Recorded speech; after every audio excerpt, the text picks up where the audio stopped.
entistä rajumpia ja toistuvat yhä useammin. Näemme nyt tämän palkitun dokumenttisarjan päätösjakson, jossa pohditaan, jätämmekö lapsillemme elinkelpoisen maapallon. Monien tutkijoiden mukaan meillä on korkeintaan 50 vuotta aikaa muuttaa elintapamme. Muuten olosuhteet maapallolla muuttuvat ratkaisevasti.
I think people began to consider the Earth as a system when they started flying around in spaceships and looking back at the Earth. Because when you look at the Earth, you can get the feeling it must all fit together, that the different compartments must work together.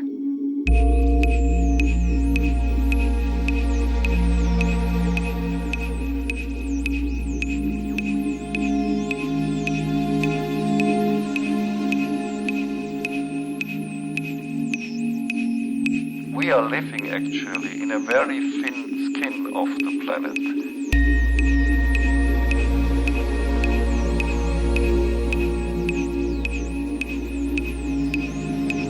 And the human interference, they have a major impact on this very thin skin actually.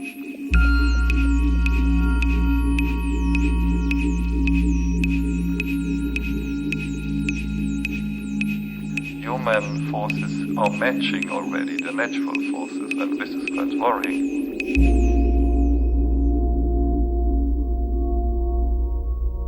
Global change is not climate change. That there's much more to global change than just the climate change.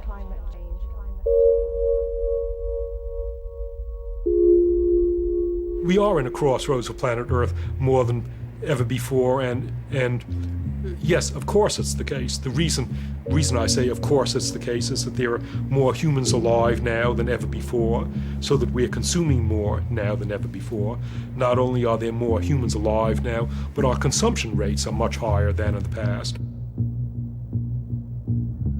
There are lots of bad signs: global warming, our failure to manage most of the world's fisheries, the world's resources are being depleted, and that will change the future of our children or grandchildren. The best case scenario is that we, the parents of our children or grandchildren, recognize the problems we're getting into, and we make intelligent decisions so as to restrict our overconsumption of resources, in which case my children and my grandchildren, if I ever have grandchildren, will end up in a world worth living in. The worst case scenario is that we parents today make dumb decisions, of which lots are being made now, and in that case my children or grandchildren will end up in a world where the conditions of Somalia or Rwanda have spread over the whole world, and that's a choice.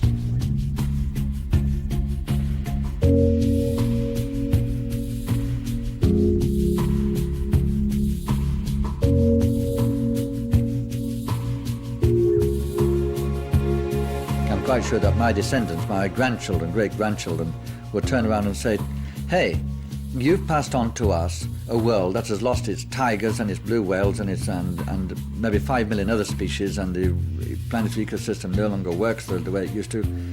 Why did you allow this to happen, they'll say.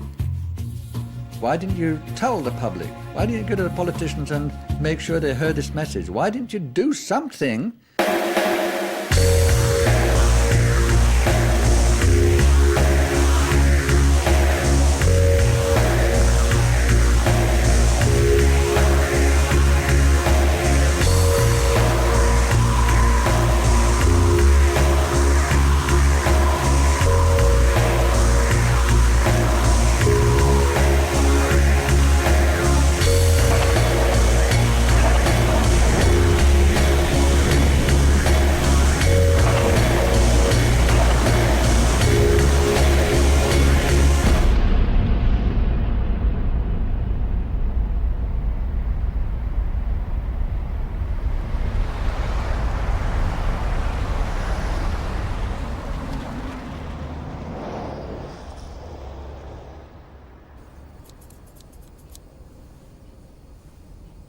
My feeling is that people think that there's nothing we can do about it, so they just go on in what we're doing.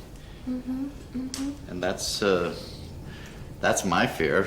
Instead of trying to deal with something, they're just accepting what we've got, and we'll just have to survive it somehow. I mean, speaking of hurricanes, Yeah. the world wasn't like that, or was it? Could we have brought it on to ourselves? I mean, it's not just a freak of nature, right? Well, the quality, the enormity of the hurricanes is, we've always had hurricanes, but you know, we also have to realize that we haven't recorded weather for that many decades. I mean, recorded weather is, 100 and some years. Right. So, and there have been these wipeouts before, you know, I mean, so maybe they're not, I mean, but I think global warming is very much part of it, and I don't think there's any longer any question about that.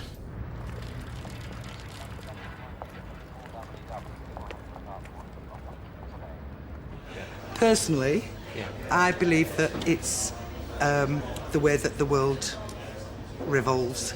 I think it's. I think is evolving. You mean the way we are? The way. I think it's the way that. What's the word? It's phases that the world goes through, to a certain degree. I don't think. I mean, we had the mini ice age in Victorian times, and I think at the moment, it's getting warmer. But I think the Earth's pretty good at looking after itself. Personally, just with a lot of the stuff I've read, I'm no scientist. It's just weighing up the different things that you read, and I do think that there are an awful lot of scaremongers out there.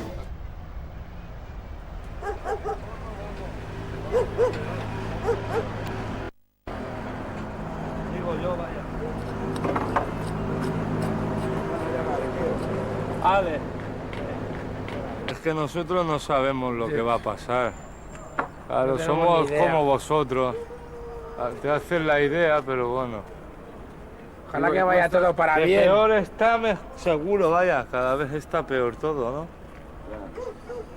Matan todo, animales, matan árboles, lo matan todo. Todo, ¿no? Los animales se mueren, claro. Sí, a ver. Si tú vas cortando fauna, pues los animales huyen y se van muriendo. Oye, la porque chaqueta, no tienen. ¿Eh? Ah, la chaqueta.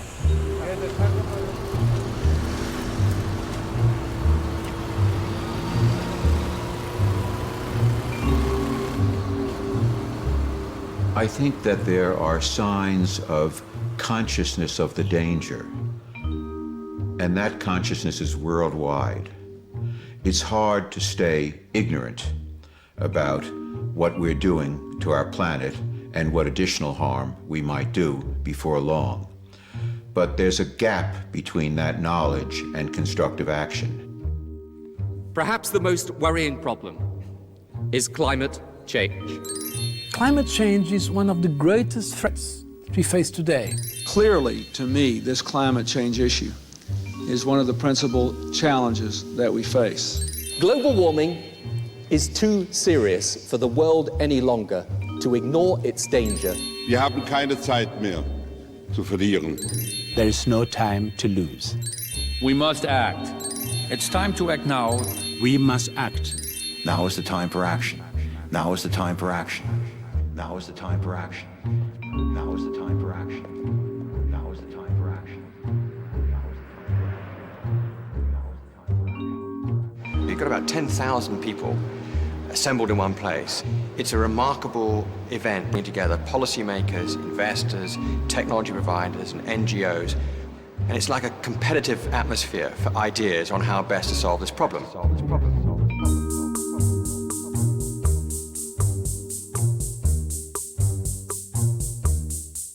I get up around 6. At about 6 o'clock. 6, I try to call my state secretary. I think the process is very much a bottom-up one. We have a previous meeting around 7:30 or 8 o'clock in the morning. We have coordination meetings. Informal contact groups. We will exchange views, what happened yesterday. We are going to plan the day today. We debate about all the issue of the conference. And we have to compromise. And we start with meetings, with informal meetings at 9 o'clock. We are in a kind of a very informal period now. And then we move to a meeting then with other members of the umbrella group. And after this had happened, you meet in bigger meetings. Move into a press conference and then have a series of meetings with different delegations. And you're just exchanging views and working on texts, trying to find common solutions. These negotiations are highly complex. And we have to compromise. From 10 to 11, there is a meeting with... We then move into coordination with other environmental groups. To 3 to 6, we start again with several negotiations. So we have issue contact groups. Sometimes at 8 o'clock we have some cocktail. Face-to-face to everybody. We sometimes agree on particular positions. And then the formal negotiations with the world will begin and go till midnight. All through the evening, all through the night. And we have to compromise. Compromise. Compromise. Compromise. Compromise.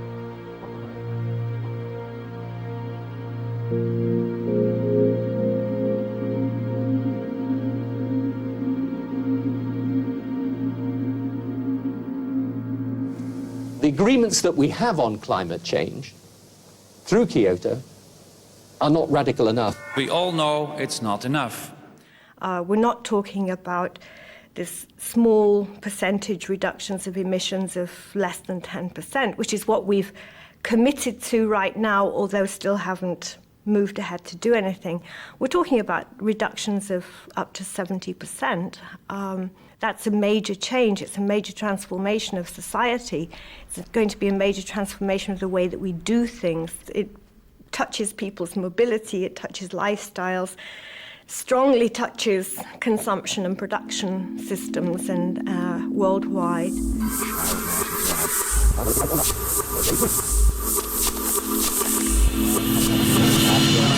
Very, very difficult to achieve.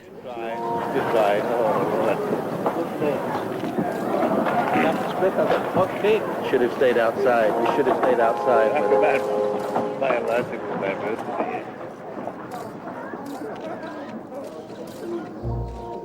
I suppose the biggest problem is that they are simply unwilling to contemplate the scale of the changes that we are talking about, the scale of what might happen if we don't do anything about it, and the scale of what needs to be done in order to make some effective change which will slow down climate change. We can cope with small changes. We can cope with the idea that the price of milk might rise, with the idea that a building down the road might change its use.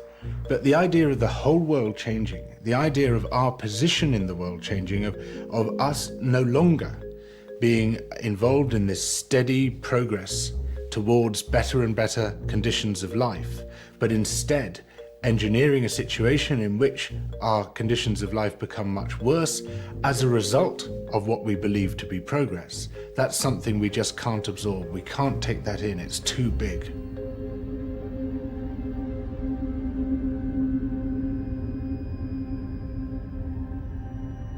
So what do we have to do? We have to do nothing. Nothing. Nothing. There's no have to. There's just choices and then there are consequences. Consequences. Consequences. Consequences. Consequences.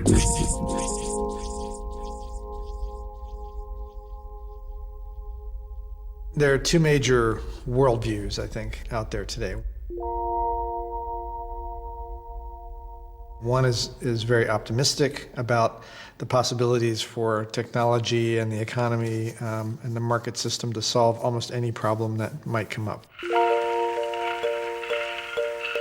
I think it's probably the dominant view in the economy today that there are no serious environmental problems. Ultimately, that technology will come along to solve those problems, and through human ingenuity, we can always solve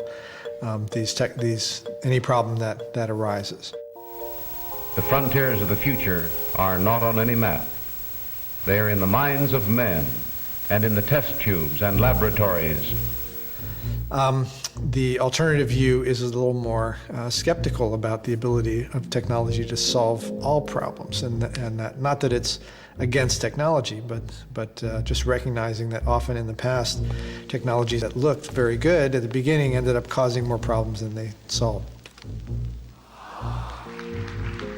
We simply need to go back to the ozone hole.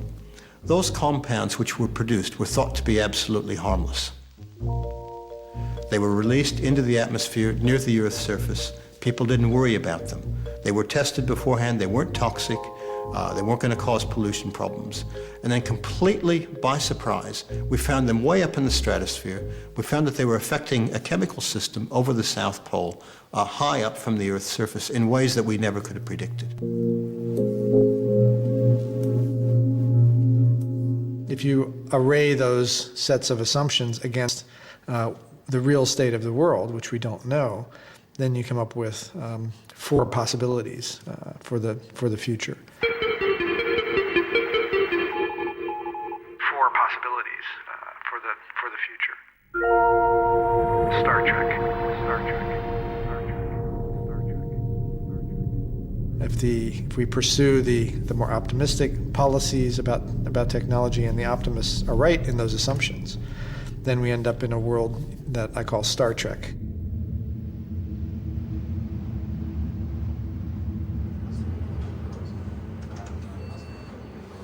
Maybe you ask how we can approach future and what is how to deal with that. And on one hand, you need science to extrapolate current tendencies and to explore new technologies. On the other hand, you need fiction in order to create fantasies.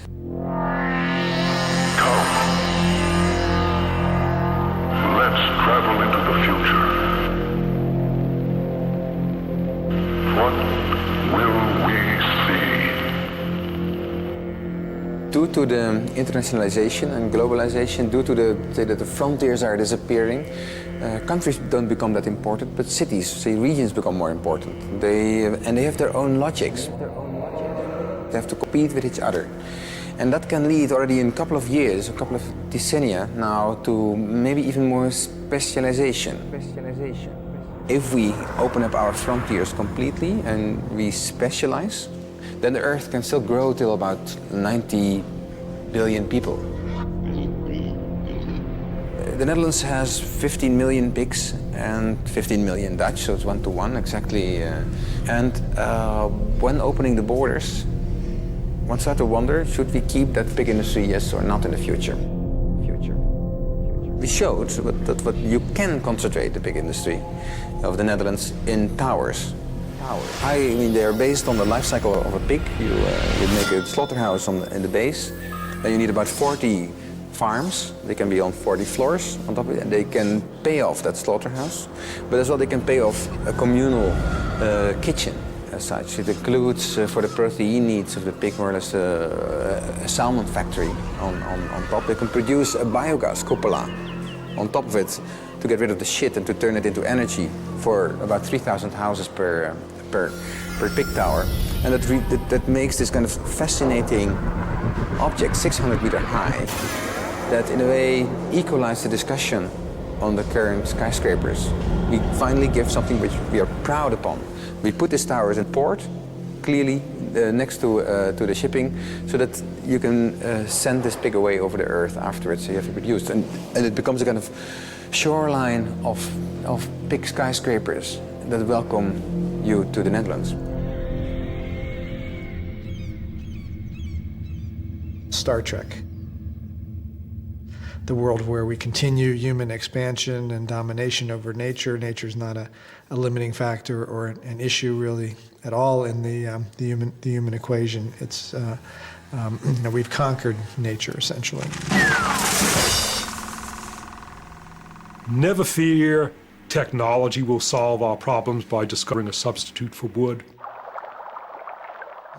We develop some sort of clean, abundant energy source like fusion or something, and we can continue to expand out into the stars.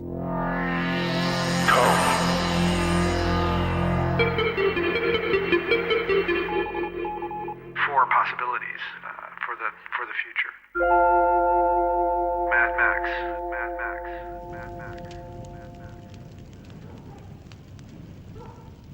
If our goals for the future are to create a sustainable and desirable future, I think both from a strategic point of view, we shouldn't put all of our eggs in the basket of the technological optimists, because they might be wrong, and if they are, then we end up at Mad Max, which is where we don't want to be.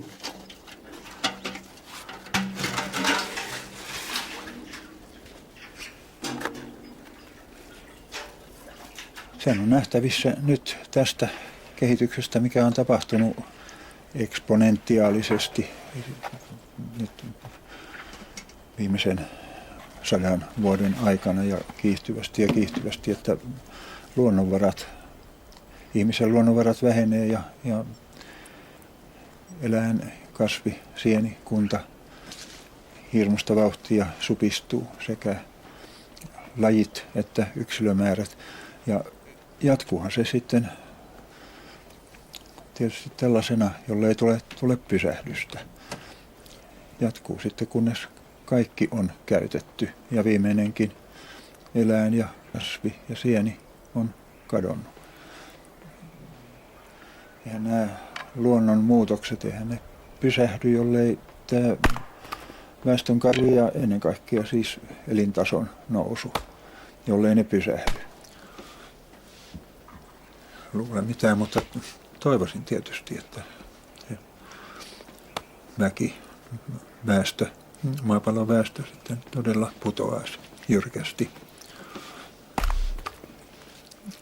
Muutenhan tässä käy niin, että melkein koko muu eliökunta on hävinnyt ja ihminen sitten viimeisenä kyllä tuhoutuu. Mad Max. The civilization collapses. There's massive increases in oil prices because we've peaked in terms of our oil production, and there's nothing better to come online.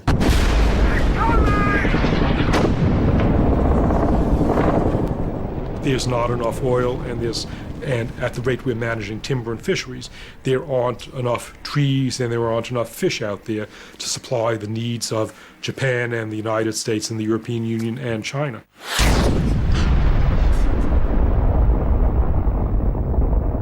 I really think you'll see the disintegration of a civilization into much more lower standards of living, much more insular and less cooperative kinds of activities, much more barbaric and primitive kind of lifestyles. And I think it's a very, very grim future. Four possibilities for the future. Ecotopia.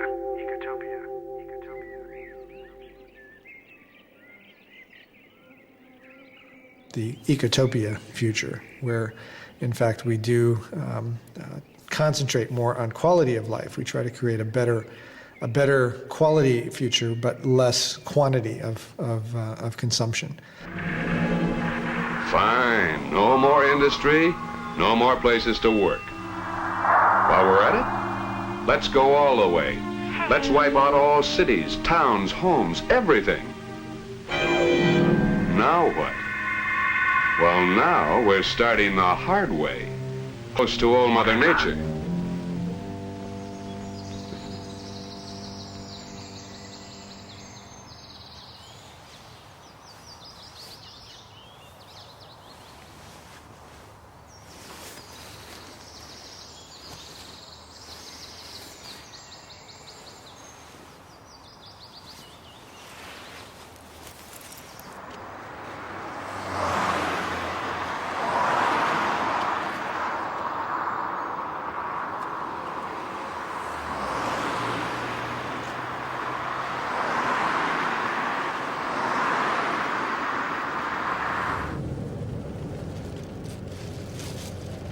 I think that, hypothetically, it is possible for people who live in New York or London or any of the other big cities to live a life that is in harmony with nature and not against it. The problem is we haven't figured out how to do that yet.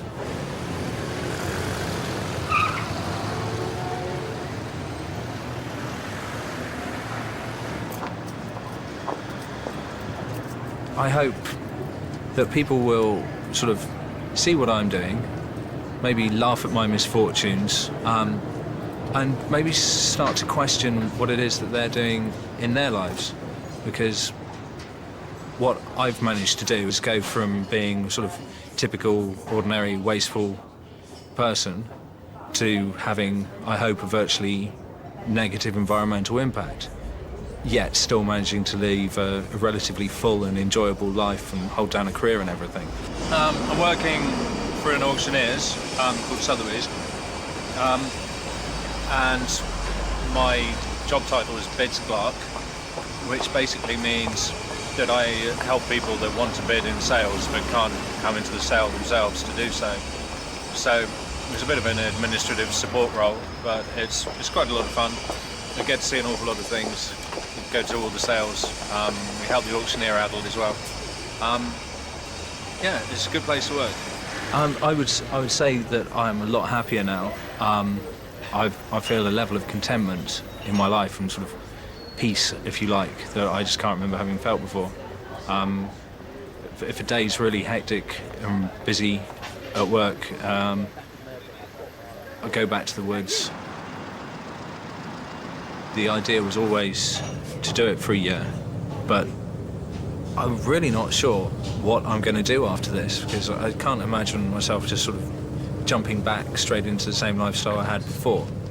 Just simply the idea of living in a flat in a high-rise block in the middle of London would probably be somewhat daunting and not the most pleasant of ideas of things to be doing with your time. Because, I mean, obviously working and being in a city such as London is hugely hectic. There's sort of everything's happening all at once, all the time, but go back into the countryside and immediately when I step off the bus, I can just feel all those pressures start to wash away, and by the time I'm up into the woods, sitting back, maybe drinking a cup of tea, looking up at the stars, everything just drifts away, and I suppose it's like meditation or something.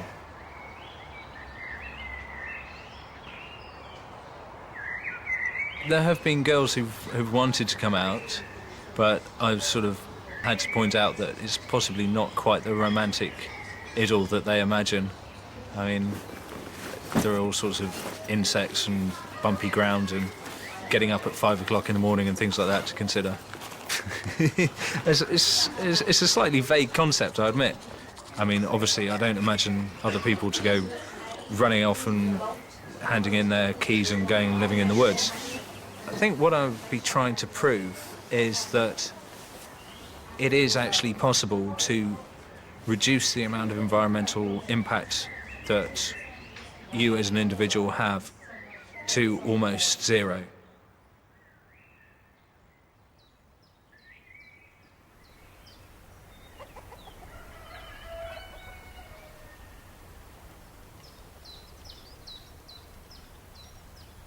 It seems to me that in this society, the deep wired into the way we think is that we equate how much you consume with levels of happiness.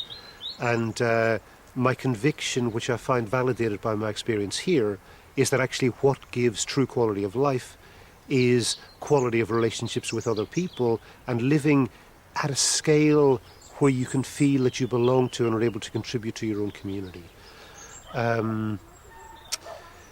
It feels that, especially in the context of the peak oil phenomenon, that the reality is that we will inevitably move, we will be forced to move, whether we choose it or not, towards a society comprised of far more locally based, self-reliant communities.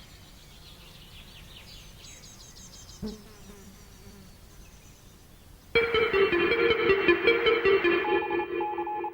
possibilities for the future. Big government, big government, big government.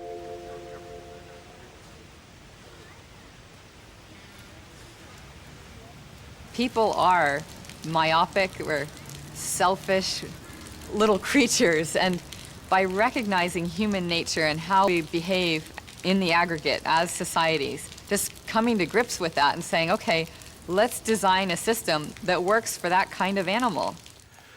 Okay, I mean, I believe that there's a dark side to human nature, and our dark side certainly has to do with greed and selfishness. We will consume more than we have earned and than we should be consuming.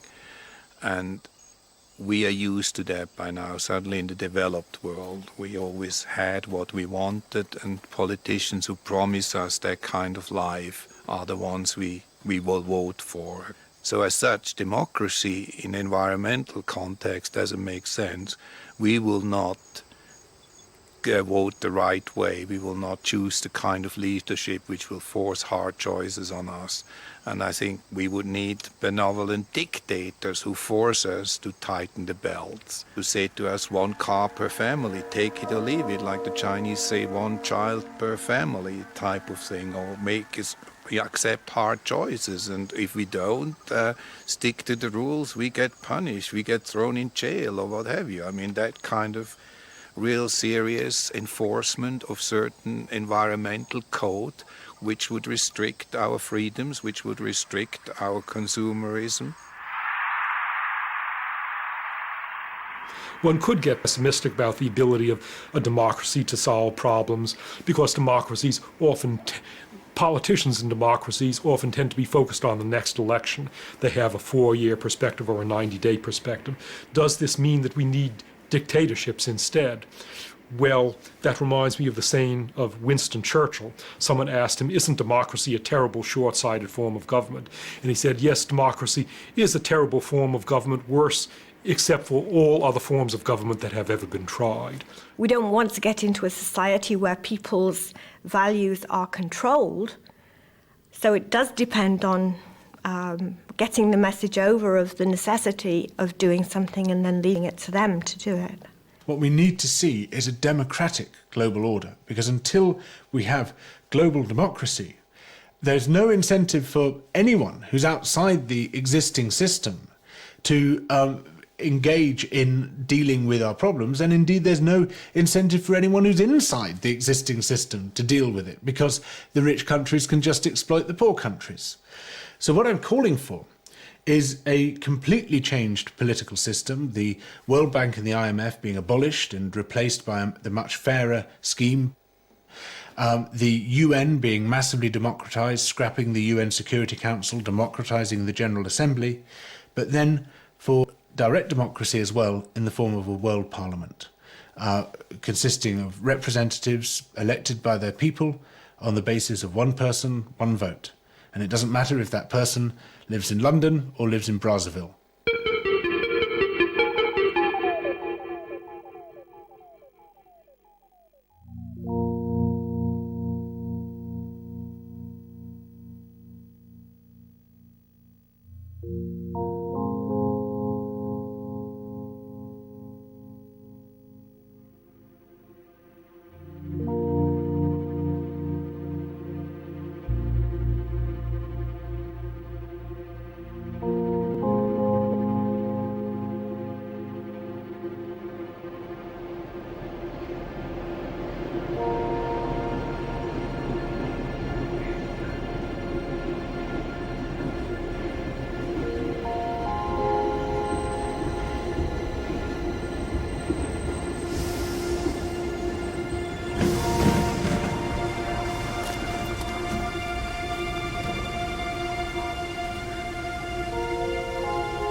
What do we have to do?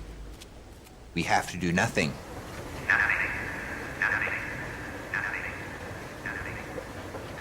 There's no have to. There's just choices and then there are consequences. Consequences. Consequences.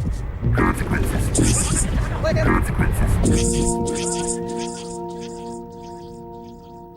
Ordinary people can play a very great part in changing the situation.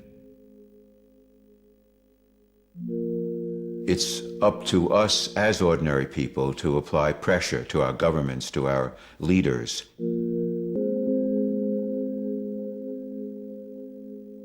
What they can do as individuals is to politically support rules which count the costs of growth, and to elect politicians who are willing to say and to see that we can't keep on in the same way.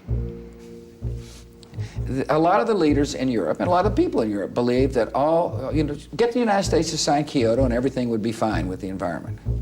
Well, first of all, Kyoto would have wrecked our economy. Kyoto would have wrecked our economy. There is no politician on earth who does not understand this very simple fact, that by the time the impacts for which he is responsible take place, he will be out of power. The cost of doing something significant is far higher for any one politician than the cost of not doing anything about it. Because by the time he's out of office, he doesn't care. He's writing his memoirs. It doesn't matter anymore. But when he's in office and he says, you can't drive your cars so much, you can't fly your aeroplanes so much, well, he will cause major political problems for himself. And so there's never an interest, there's never an incentive on the part of politicians to do anything about it. And the only possible incentive is if the population starts to get really angry, starts to put enormous pressure on, and starts to make it the #1 political issue in that particular country.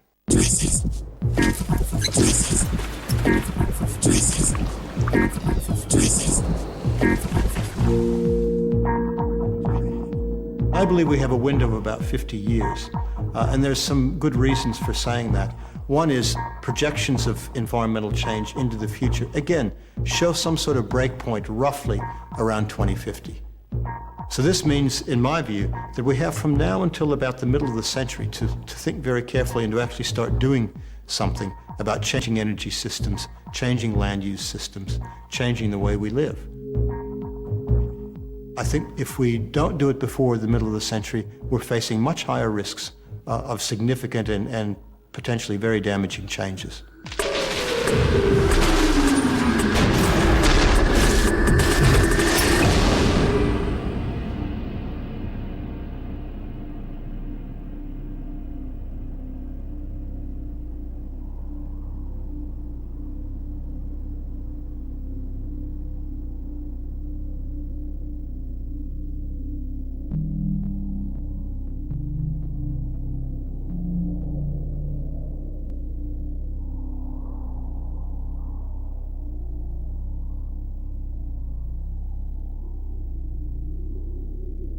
There's a profound human fear, even terror, of destroying the human habitat with our own technology, by our own hand, and to no purpose.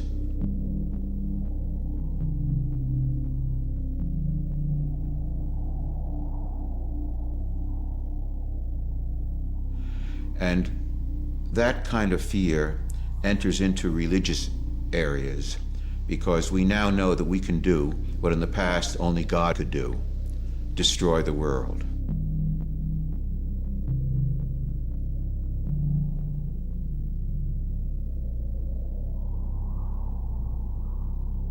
And I think that causes a mixture of fear and guilt in human beings, even though it can be confused and not entirely clear or conscious. It's there.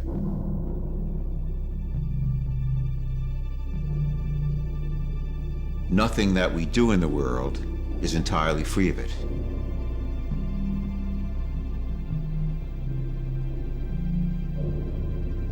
It's a shadow underneath everything.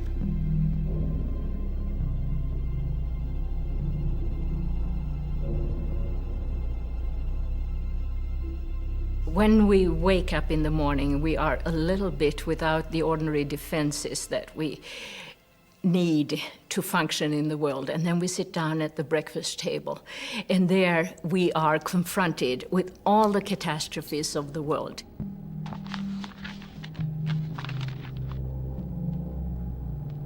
And that would be too much for us to handle if we didn't have some kind of defense.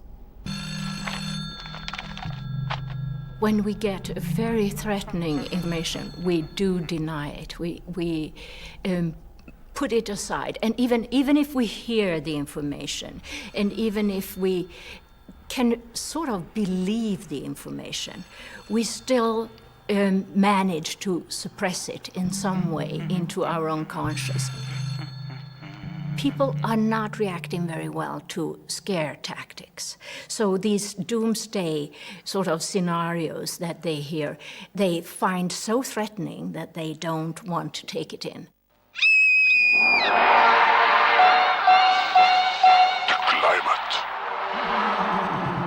If this information arouses too much anxiety inside, that's when these defense mechanisms come into play. And we mustn't forget that they are survival mechanisms. Originally, they are really there to help people not to be flooded by anxiety. Picture how you increase the pressure on yourself by stewing in worry and fear. Let the world take care of its own worries. You'll help yourself most by concentrating on your own affairs. So scare tactics generally don't work. People push that kind of information back. And they can also rationalize it. For instance, saying, well, these scientists say this, but there are other scientists who say, I don't have to worry because science will, develop and they will take care of it, so I don't have to worry about it anyway. Science must have some answer to a problem as important as this.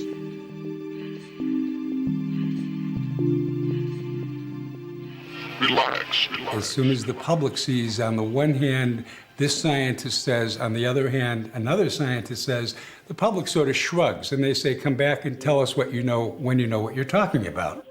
People will often gravitate toward what sounds like better news. Remember these simple rules to keep relaxed. Keep relaxing. Keep relaxing. Do these things to untense, and we will approach each day with a better outlook, poised, relaxed. That's the way to let yourself go.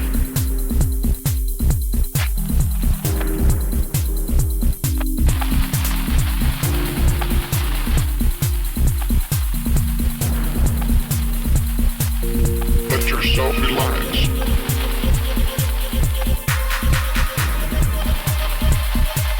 Let yourself go.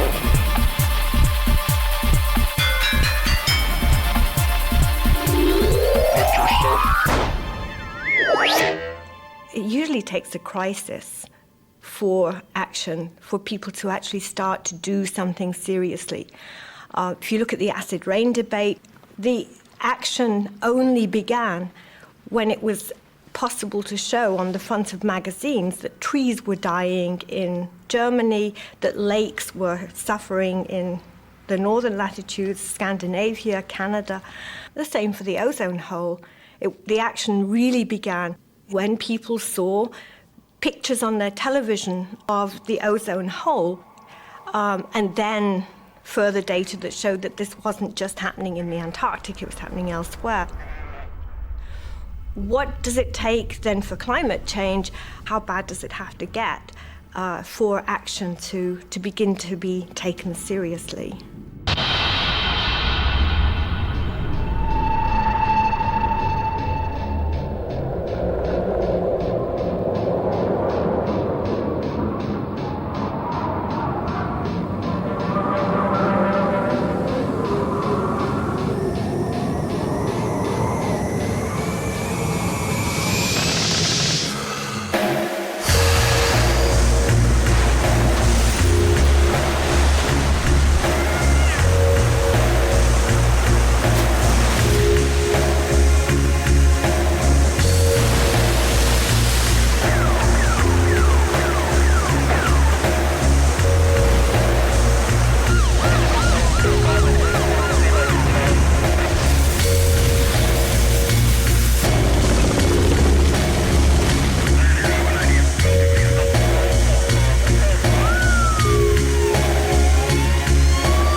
our view has been that the biosphere is stable.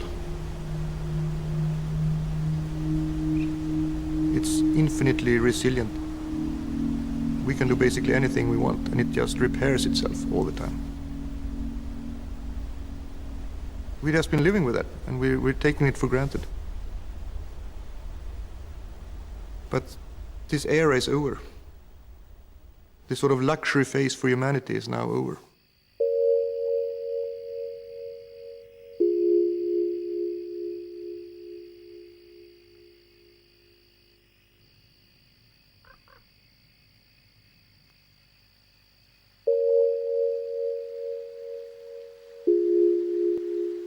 Well, on the one hand, if we continue on our present course, I'd say the outlook is really bleak, both for humanity and for the natural environment.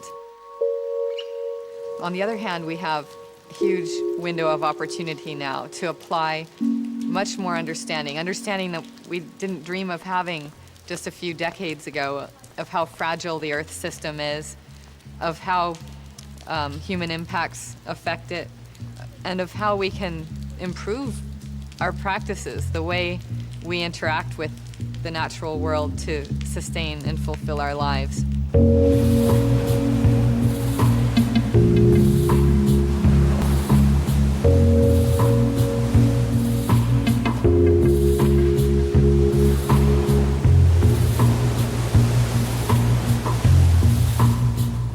When I think about my children, I can see very clearly that they're having a more difficult time economically than I had at the same age. And I don't know, I expect my grandchildren will face the same sorts of problems. In a way, that makes me sad. On the other hand, I know that it can't go on. And so the sooner that things change, the better. So I'm hopeful that their lives will be good, perhaps better than mine.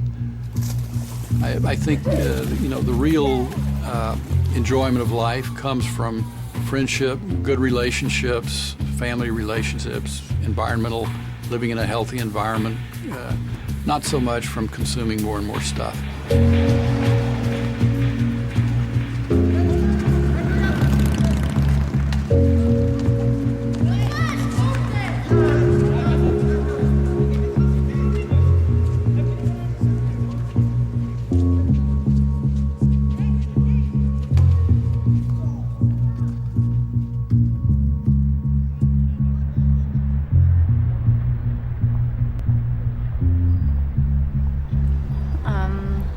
What people like to say is probably our children's problem. But it's a bad message to convey that it's too late, because what you do now happens in 50 years' time, roughly, with the climate. So it's not too late to do something.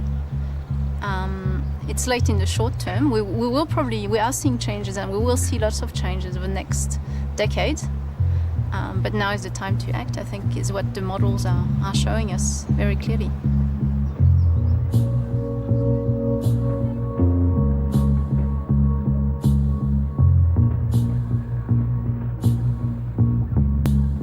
We must start now, because as I said, you can't change an energy system overnight. You can't change an agricultural system overnight. And I think that when you look historically at how long it's to change systems, it's anywhere from 30, 40, 50 years to change these. So I think this is giving us a very clear message that decisions need to be made now, that societies need to discuss and debate now, not 10 years from now, not 20 years from now. You may have heard that, for example, some economists think, well, it isn't a big problem now, let's wait till it is a problem. Well, the way the Earth system works, by the time we realize this is a very serious problem, it's going to be too late.